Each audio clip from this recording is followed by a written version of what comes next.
여름을 좋아하시는 분 손 한번 들어보세요. 겨울을 좋아하시는 분? 대부분 겨울을 좋아하시네요. 여름을 좋아하시는 분은 안 되고. 네. 그래도 여름을 좋아하시는 분은 나한테는 다행인데, 이제 본격적으로 폭염이 시작되고 장마가 시작될 텐데 건강 관리 조심하시기 바랍니다. 오늘은 월초가 돼서 정전 마음 공부 함께 하도록 하겠습니다. 마음 공부 책자 9쪽 함께 보시고요. 오늘 일상수행의요법 6조 타력생활을 자력생활로 돌리자, 이 부분을 가지고 함께 공부하겠습니다. 일상수행의요법 6조에서 9조는 일상생활 속에서 사유를 실천하는 구체적인 방법이라고 했습니다. 그 중에 오늘 6조 타력생활을 자력생활로 돌리자에 대해서 함께 공부합니다. 사유는 사은에 대한 보온의 구체적인 방법입니다. 우리가 사막 공부를 통해서 자력을 얻고 성숙한 사회 구성이 됐다면 사은을 기본 정신으로 해서 상생 발전의 이상사회를 건설하는 실천윤리로서 사유를 공부하고 실천해야 된다는 것입니다. 사유를 실천할 때 유념해야 될 것은 평등사상에 기반해서 보온을 하라고 하셨습니다. 우리의 마음이, 성품이 본래 다 평등하죠. 누가 더 좋고 나쁘고 한 것도 없는 성품이 원리가 평등하기 때문에, 또 우리가 사원으로부터 우리가 은혜를 받은 것이 다 골고루 평등하게 받았어요. 어떤 사람한테 더 주고 덜 받고 한 게 아니고, 사은은 그 위력으로 호렴해 주는데 어떤 사람도 불평등하게 주는 게 아니고 다 평등하게 주어서 우리가 그 은혜를 받고 살아갑니다. 그렇기 때문에 이 평등의 원리를 회복해가는 실천적 방법으로 사연을 우리가 실천하고 또 공부해 가자 하는 내용입니다. 일상수행의요법 6조 일상생활에서 자력을 기를 수 있게 해주신 조목인데, 그 타력생활의 원인이 되는, 타력생활 할 수밖에 없는 이유가 있어요. 타력생활 할 수밖에 없는 이유는 이 무자각한 나태심, 의뢰심 때문입니다. 이 자각하지 못하는 그 마음과 또 이 나태하는 마음 때문에 이 자력을 얻지 못하는 겁니다. 흔히 이제 그런 얘기 많이 하죠. 배려가 반복되면 권리로 착각하게 된다. 그래서 자꾸 그 사람에게 잘해주는 사람이 어려울까 싶어가지고 도움을 주고 그러다 보면 나중에는 그것이 자기 권리인 줄 알고 나중에는 정당하게 그것을 요구하게 되고 그 사람의 감사를 느끼지 못하게 된다는 거예요. 또 한 번 의지하기 시작하면 쉽게 얻는 것을 알아요. 그래서 우리가 이제 직장을 다니다가 또 갑자기 직장을 잃게 되고 이런 사람들 보면 처음에는 한 3달 정도는 직장을 구해야 되겠다 그러고 여기저기 열심히 돌아다닌대요. 그러다가 이제 그게 잘 여의치가 않게 될 때는 이제 또 어디 역전 앞에 가가지고 이제 얻어먹기 시작하는데, 한 번 얻어먹기 시작하면 그 뒤에는 다시 돌아가기 어렵대요. 한 번 손 벌리기 시작하고 의지하기 시작하면 그것이 오히려 더 익숙해지고 편안해져서 그것을 자기가 자력으로 얻으려고 하는 노력을 애써서 하지 않기 때문에 그게 이제 타력 생활의 원인이 된다. 그리고 이제 과거 같으면 과거 불합리한 차별 제도가 있었죠.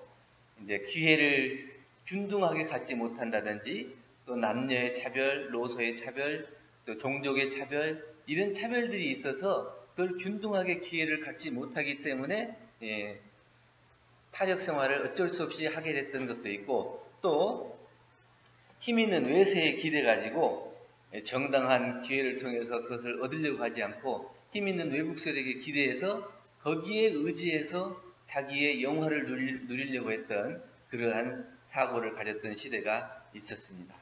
거기에 반해서 이제 우리가 자력 생활을 하려면 어떻게 되냐? 양성해야 될 조목이 있습니다. 길러나가야 될 조목은 무작정 힘 있는 사람을 무조건 무시하고 그 사람 도움을 받지 말자, 그런 것이 아니에요. 원래 차별 없는 자리의 권리를 찾기 위해서 정당한 자력 생활을 통해서 자기가 직접 복락을 구하는 것이 맞지만 무작정 힘 있는 사람을 미워하고 나는 자력을 갖춰야 되기 때문에 그 사람은 내가 멀리 해야 된다 이렇게 하라는 건 얘기가 아닙니다. 부정당한 일에는 자기 스스로 실천을 통해서 그 힘을 길러나가고 또 자기가 잘못한 것에 대해서는 책임을 질 수 있는 그러한 노력이 필요합니다. 그런 걸 통해서 자기가 정신과 경제, 생활에 자립을 얻어야 된다. 그래서 우리가 길러나가야 될 것은 무작정 힘 있는 사람을 무시하는 것도 아니고 자기 정당한 노력을 기울이되 또 자기가 잘못하고 책임질 일이 있으면 그것을 정당하게 책임질 수 있는 그러한 길을 열어가야 우리가 정신, 경제, 생활의 자립을 얻어나갈 수 있다. 그리고 권장하는 조목으로는 우리 이제 종교단체나 이런 사회단체에서 그 길을 많이 열어줘야 돼요. 과거에도 마찬가지로 차별되어 있어서 제도가 차별되어 있기 때문에 그런 기회를 얻지 못한 사람들이 많이 있었죠. 그래서 종교적으로는 건장한 제도를 마련하고 또 사회 분위기로는 자력 생활을 통해서 그 사람이 그 일을 해나갈 수 있도록 사회 분위기를 만들어야 되고 또 힘없는 외세에 무조건 의지해가지고 거기에 우리가 편승해서 가려고 하는 그런 일은 하지 않아야 된다. 정산종사님께서도 복음편 21장에 문화가 교류하는 이때 이 세계가 하나로 열렸죠. 그래서 이 세계의 문화가 우리 문화는 서양으로 또 서양 문화는 이 동양으로 해서 서로 이렇게 교류하잖아요. 그렇기 때문에 서로 교류하는 시대를 만나서 무조건 내 것만 고집하는 것은 고집불통이에요. 그래서 이제 북한이나 이런 데는 자기 문화를 자기 안에서만 있잖아요. 외국으로 이제 교류가 거의 안 되잖아요. 그렇기 때문에 자꾸 고립되는 거고 거기서 고집쟁이처럼 그렇게 되는 거죠. 고집불통처럼. 근데 문화를 서로 교류하자는 거예요. 그리고 수년이 남에게만 의지하는 것은 정신없는 사람이다. 근데 교류한다고 그래서 내 것은 다 내려놓고 무조건 다른 사람 것이 좋다고 그거는 다 받아들이면 안 되는 거예요. 그래서 우리가 한국적인 것이 가장 세계적인 거라고 그러잖아요. 지금 이제 우리나라의 가장 전통적인 것들이 세계적으로 뻗어나가는 것과 마찬가지로 우리가 가지고 지켜야 될 문화는 그대로 가지고 지켜야 돼. 그런데 무조건 하고 우리 것을 다 내려놓고 외국 것이 좋다고 외국 것만 받아들여서도 안 된다는 거예요. 그래서 안으로는 자립하고 밖으로는 화하는 마음, 그리고 장점은 취하고 단점을 버리는 그러한 공부를 해야 이 지금 밝아진 시대에 넓어진 시대에 살아갈 수 있는 자력 양성의 길이다 이렇게 말씀해 주셨습니다. 우리가 타력 생활을 하면 자기 삶의 주인이 되지 못하기 때문에 자력 생활을 하자는 겁니다. 제가 이제 여행을 과거에 하다 보니까 경주에 가서 연못을 딱 보는데 지금 이제 연못 같은 데 가면 지금 다른 데도 연못을 많이 조성해 놨는데 그 연못이 넓고 멋져요. 그런데 그 연못에 많은 물고기들이 사는데 그 넓은 연못을 자유롭게 헤엄쳐 다니면서 먹이를 구하지 않고 이제 사람들이 관광객들 와서 먹이를 던져주는 것에 길들여져 가지고 사람들 그림자만 비치면 거기에 모여가지고 막 웅글웅글해요. 근데 그 몇 마리는 두세 마리는 보니까 저쪽으로 그냥 여유 있게 헤엄치면서 먹이를 구하는 걸 봤어요. 근데 그렇게 그 넓은 연못을 다 자기 것으로 만들지 못하고 그냥 관광객들이 던져주는 그 먹이에 쉽게 먹는 먹이에 길들여져서 그 좁은 데서 서로 몸을 부딪히면서 거기를 못 벗어나는 것을 보고 우리도 자력 있는 공부인이 안 되면 다른 사람이 그렇게 주는 것 떡고물에만 욕심 부리고 그렇게 살아가겠다. 내가 누릴 수 있는 그런 자유와 그 공부를 통해서 얻게 되는 그 힘을 얻지 못하고 다른 사람이 주는 것만 받아먹다 보면 언제 내가 내 힘으로 이 세상을 살아갈 것인가 그런 생각을 한 적이 있습니다. 자력 생활을 하지 못하고 다른 사람에게 의지하게 살게 되면 내가 가진 능력을 알지 못하고 내가 할 수 있는 일을 다 다른 사람에게 미루게 되는 겁니다. 그래서 내가 충분히 할 수 있는 일인데도 불구하고 은근히 다른 사람들한테 미뤄요. 그래서 다른 사람들한테 잘 미루는 사람은 자력이 없는 사람.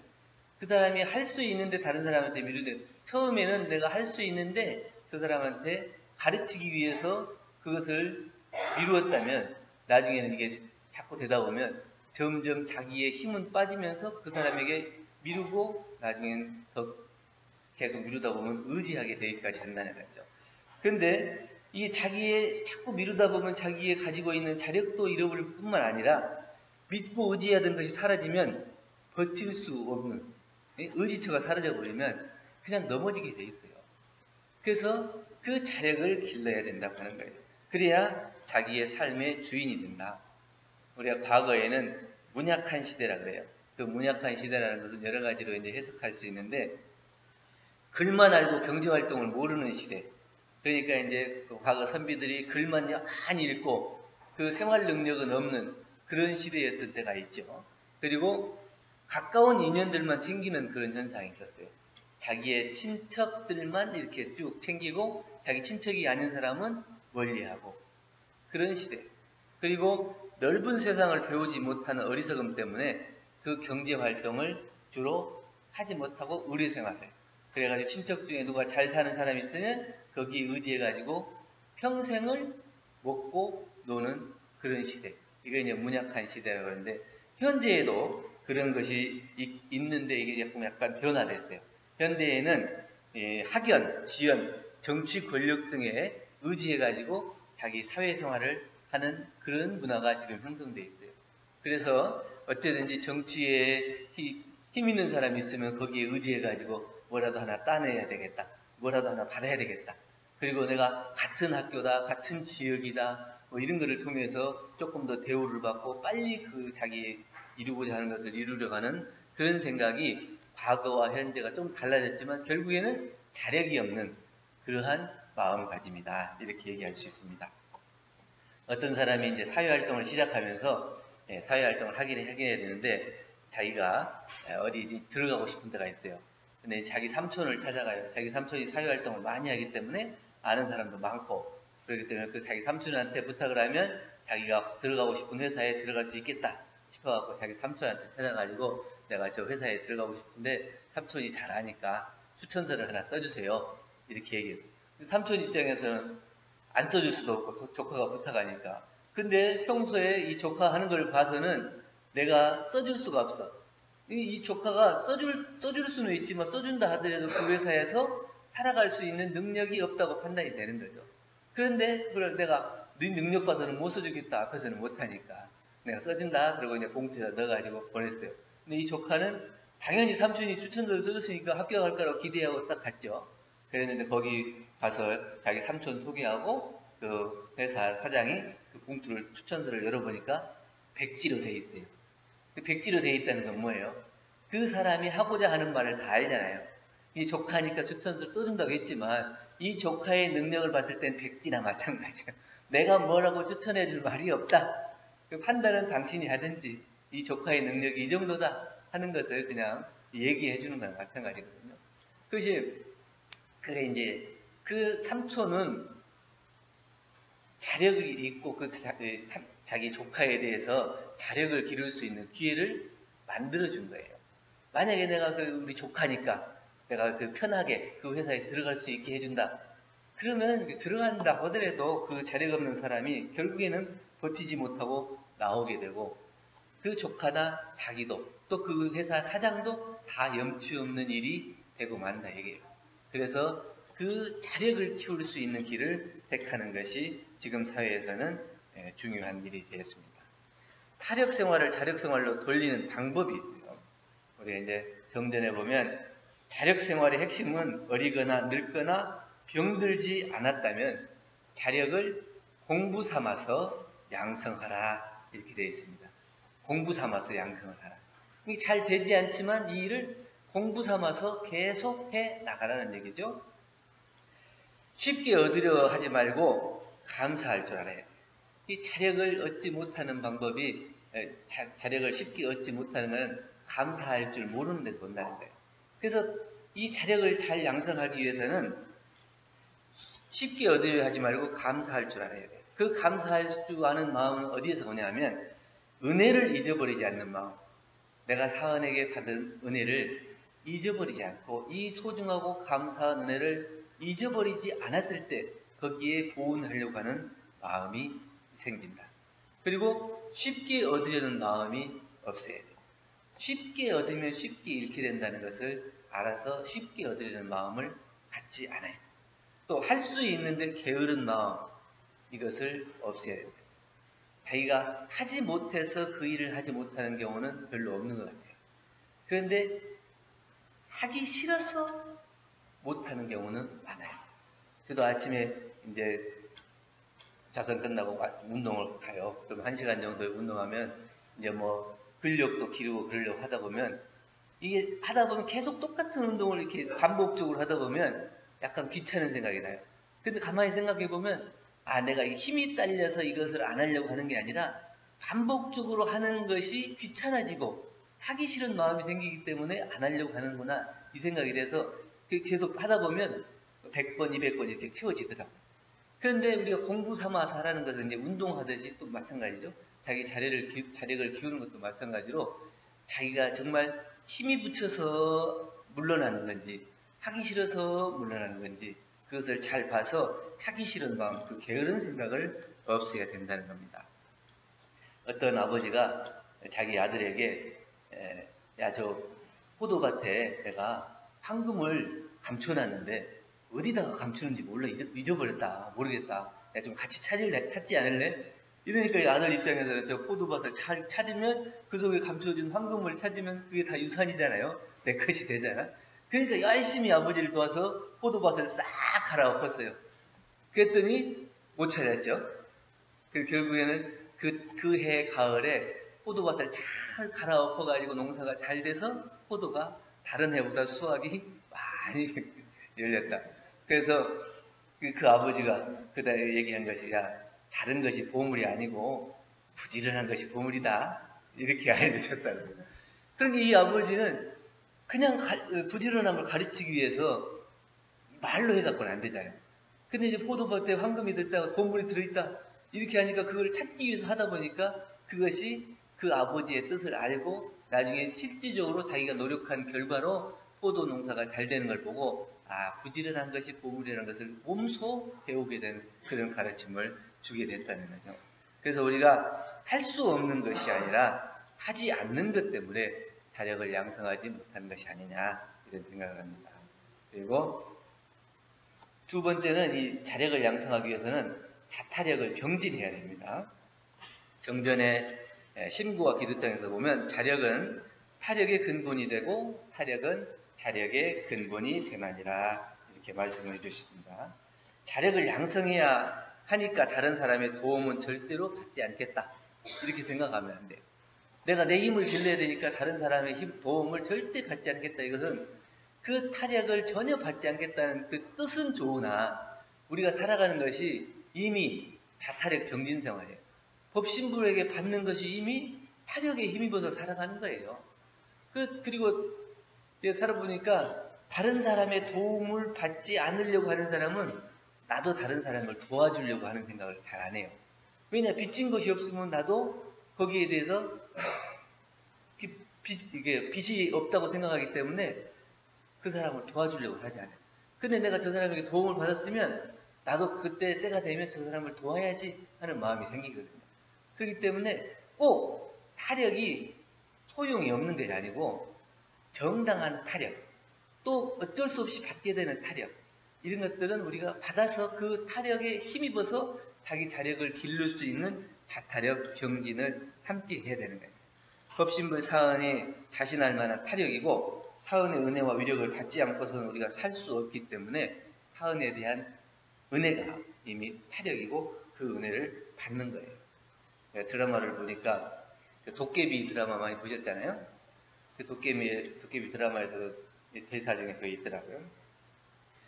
어려서 도깨비에게 도움을 받았던 그 어린이는 이미 그 자신할 만한 타력을 알았어요. 힘입었어. 체험됐어. 그러니까 그 타력을 힘입었던 그 기쁜 마음, 행복한 마음을 잊어버리지 않고 나도 이 자력을 얻은 훌륭한 사람이 돼서 많은 사람에게 도움을 줘야 되겠다. 그래서 일생을 그렇게 살았어요. 그리고 일생을 그렇게 잘 살고 죽을 때 돼가지고 도깨비를 다시 만나서 얘기하죠. 내가 이미 당신이 있는 줄 알았기 때문에 일생을 이렇게 잘 살 수 있었다. 이러는데 도깨비가 얘기해요. 그런 사람은 흔하지가 않다. 보통 사람들은 한 번 도움을 받으면 나중에는 또 도움을 달라고 자기가 맡겨놓은 것처럼 떳떳하게 막 그걸 내놔라 이렇게 얘기한다. 근데 우리도 마찬가지예요. 자력을 기르지 않으면 타력만 입고 살아간다면 이 법신불 사언의 은혜와 위력을 알고 느끼고 체험을 했다 하더라도 그 자력이 없으면 계속 그 법신불 사언에 대한 은혜를 갈구만 하고 구하고 거기에 매달려서 의지해서 살아가면서 자기의 힘을 기르지 않는 그런 삶으로 살아서 늘 주지 않으면 원망하고 자력을 기르지 않은 그 상태에서 그 의지처만 찾고 살아가는 그런 삶이 될 수밖에 없다 하는 겁니다. 그래서 우리가 이 자신할 만한 타력을 공부 삼아서 하자고 하는 건 뭐냐면 이 자력을 기르는 데 있어서 한 번에 잘 안 되잖아요. 하고 또 하고 했을 때 그게 자력이 길러지는 거예요. 이 공부 삼아서 하자고 하는 것은 적당히 조금 하고 돌려가지고는 다시 원래대로 돌아가요. 그동안 우리가 길들였던 습관과 업력이나 이런 것들이 훨씬 더 힘이 세기 때문에 내가 지금 여기서 탁 각성을 해가지고 자기의 자력을 키우려고 하는데도 불구하고 공부 삼아서 하지 않으면 조금 방심하면 다시 그 원래대로 돌아가가지고 그 나약한 자신을 발견하고 그 나약해져가지고 힘 있는 사람에게 그것을 찾고 의지하려고 하고 그 사람을 찾아서 자기의 자력을 기르는데 공부를 삼지 않기 때문에 우리가 공부 삼아서 자력을 양성하라 이렇게 말씀해 주셨습니다. 세 번째는 철저한 자각이 있어야 돼요. 그 자각이 있지 않으면 자력을 기르기가 어렵다. 사언에 지중한 은혜로 살아간다는 것을 확실히 아는 사람은 이 보온에 대한 의무와 책임을 느끼고 살아갑니다. 그래서 사언께서 우리에게 주신 이 소중한 은혜를 확실하게 깨친 사람은 얼마나 이 소중한 은혜를 내가 갖고 살아가느냐 이것을 알기 때문에 그 감사한 마음, 행복한 마음 때문에 또 나보다 못한 사람, 나보다 부족한 사람, 나약한 사람을 향해서 내 도움을 주고 그 사언에 대한 보온의 실천을 할 수 있는 거예요. 그러나 그 자각이 없는 사람은 계속 갈구하고 달라고 하고 그렇게 살아갈 수밖에 없어요. 또 쉽게 얻은 것을 쉽게 잃어버린다는 것을 아는 사람은 쉽게 얻으려고 하지 않고 자기가 정당한 노력을 통해서 얻은 것이 진짜 내 것이다 하는 것을 알고 힘들고 어렵지만 그것을 얻기 위해서 노력을 다하는 거죠. 그 최선의 노력을 다한 뒤에 얻는 기쁨과 보람을 아는 거죠. 그래서 쉽게 얻은 사람은 쉽게 잃어버려요. 우리 이 코로나 시국에 국가에서 지원해 준 거 있잖아요. 재난지원금 며칠이나 가던가요? 그날만 바로 없어지잖아요. 바로 삼겹살집 가고 근데 쉽게 그것이 주어진 것은 쉽게 없어져요. 자기가 노력해가지고 한 달 동안 애써서 받은 월급은 어쩌든지 한 푼이라도 아끼려고 노력을 하잖아요. 콩나물을 사도 100원을 깎으려고 그러고 그것이 그 자기가 쉽게 얻지 못한 최선의 노력을 다해서 얻은 것은 그만큼 소중하다는 것을 알기 때문에 그래서 쉽게 얻은 사람은 쉽게 잃고 노력해서 얻은 사람은 그것을 소중하게 간직한다는 거예요. 그래서 우리가 이런 자각이 있어야 시간이 걸리더라도 떳떳한 자력을 양성해서 정신적으로 또 경제적으로 또 육체적으로 자립을 세울 수가 있다는 거예요. 그래서 이 자력 양성은 인류 사회를 평등하게 하는 건데 그 중에서 인권을 평등하게 하는 그 핵심입니다. 그래서 소태산 정권께서는 이 세상에 행복스러운 사람이 둘이 있는데 하나는 제 힘으로 제가 살아가는 사람이고 둘은 제 힘으로 다른 사람, 남들까지도 살려주며 사는 사람이다. 스스로 힘을 얻을 뿐만 아니라 다른 사람에게도 도움을 줄 수 있는 사람이 이 세상에 행복한 사람이다. 이렇게 얘기해 주셨습니다. 그래서 자력을 양성하라고 하셨는데 우리가 원래 가지고 있는 내 자력을 양성하는 거예요.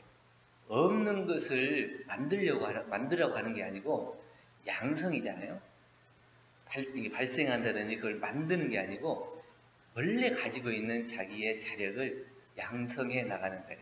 그래서 자기가 힘이 약해 있던 것을 힘을 길러 나가는 거예요.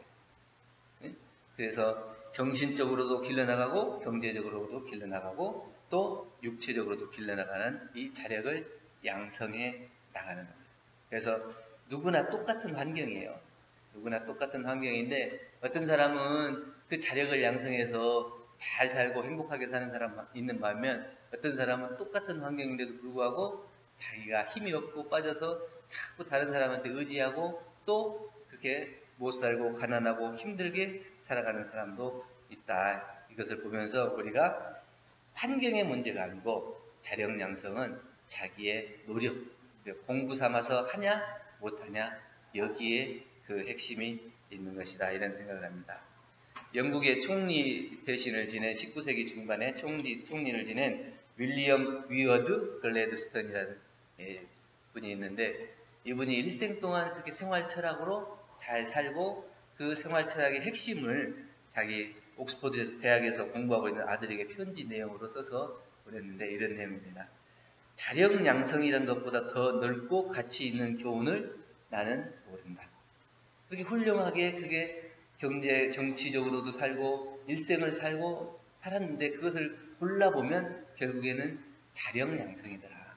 그 자력 양성이야말로 이 세상을 넓고 가치 있게 만드는 그 대표적인 것이더라. 너도 이 자력 양성에 힘을 들여야 한다. 이렇게 편지를 보냈다고 합니다. 우리가 자력이 있어야 다른 사람도 도울 수 있듯이 자력이 없으면 권리를 주장할 수도 없고 자기의 자존심이나 인권도 지킬 수가 없습니다. 그래서 내가 이 세상을 살아가는 데 있어서 정당하고 떳떳하게 살아가는 데 있어서는 그 인권을 잘 지키려면 자력을 양성하고 또 내 자력만 양성하는 것이 아니라 다른 사람에게 그러한 기회를 주고 또 도움을 줘서 함께 모든 사람들의 인권을 평등하게 만드는 거예요. 나 혼자만 자존심을 세우고 나 혼자만 자력을 길러서 이 사회를 살아갈 수 있는 게 아니라면 나와 더불어서 모든 사람들이 함께 인권이 평등한 세상이 돼야 모든 사회가 골고루 평등한 사회가 되고 그 속에서 자기의 주권, 인격 이런 것들을 함께 마음껏 쓸 수 있는 그런 사회가 된다는 것입니다. 그래서 자력은 인격이요, 권리요, 행복이라고 했습니다.